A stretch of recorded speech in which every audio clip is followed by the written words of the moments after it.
आज हम स्टार्ट करेंगे रोल्स थ्योरम। तो रोल्स थ्योरम की स्टेटमेंट क्या है, सबसे पहले हम ये देखते हैं।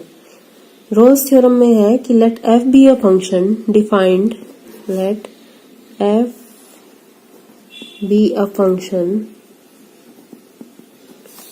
Defined on closed interval a b such that first condition is f is continuous on closed interval a b, second is f is differentiable on open interval a b, यानी a b के बीच के जितने भी points हैं सब पे function differentiable है। And third, if fa is equal to fb, then there exists at least one real number c lying between, there is at least one real number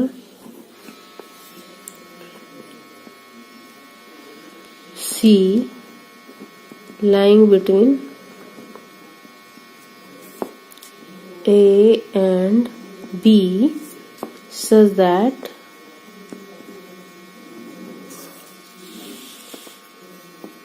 f dash c is equal to 0। ये हमें prove करना है। हमें क्या क्या given है कि f close interval ए b पे डिफाइंड है, f क्लोज इंटरवल ए बी पे कॉन्टिन्यूअस है, ओपन इंटरवल ए बी पे डिफरेंशिएबल है, f a is equal to f b है अगर तो a और b के बीच में कोई एक रियल नंबर होगा c जिसपे f डैश c 0 हो जाएगा, derivative of f will be equal to 0। अच्छा, अब हम इसे प्रूव करते हैं। प्रूफ, तो ये प्रूव करने के लिए एक तो हम ऑलरेडी हमें पता है कि अगर f close interval a b पे कॉन्टिन्यूअस है तो ये इस पे यूनिफॉर्मली कॉन्टिन्यूअस होगा और f a b में बाउंडेड होगा। तो पहली तो हमें क्या मिली, f is bounded in closed interval AB and f takes its all values, f attains its bound in closed interval AB.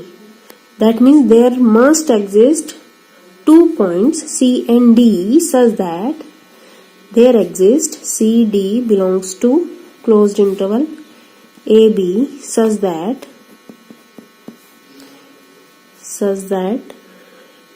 small m, which is lower bound of fx, will be equal to fc, and capital M, which is upper bound, that means supremum, that will be equal to ft।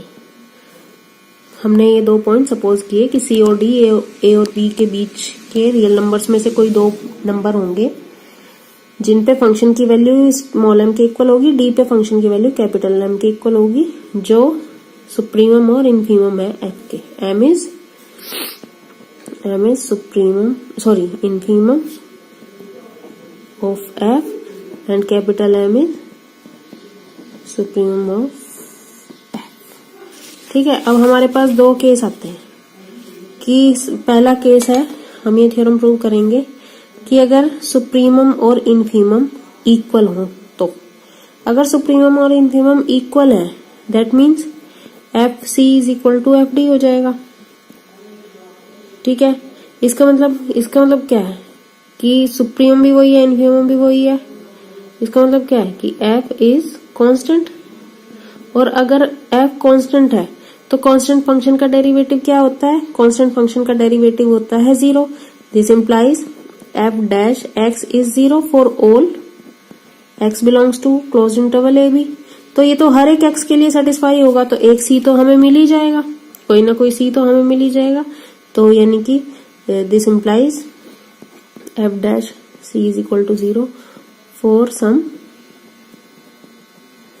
c belongs to open interval a b। इन दोनों के बीच में कोई एक point ऐसा हमें मिल जाएगा। Next second हम लेते हैं, सेकंड केस। फर्स्ट केस था when capital M is equal to small m। Second case है when capital M is not equal to small m। और कैपिटल M क्या है, और हमें ये तो गिवन है कि f a is equal to तो एफ बी है, ठीक है। तो कैपिटल एम क्या है कि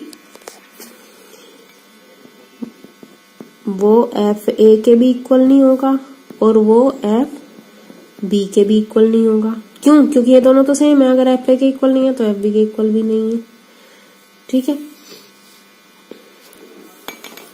और हमें क्या पता है, हमने क्या सपोज किया है कि F of d is equal to capital m है, डी वेयर डी कहाँ का पॉइंट है, where d belongs to open interval A b, ठीक है।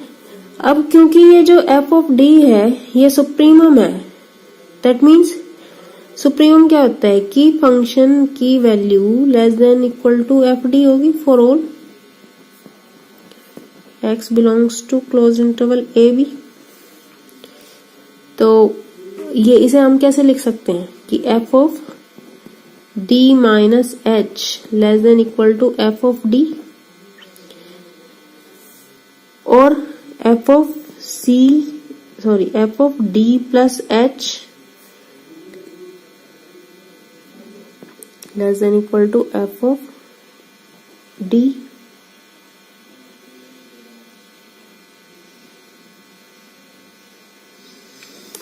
This implies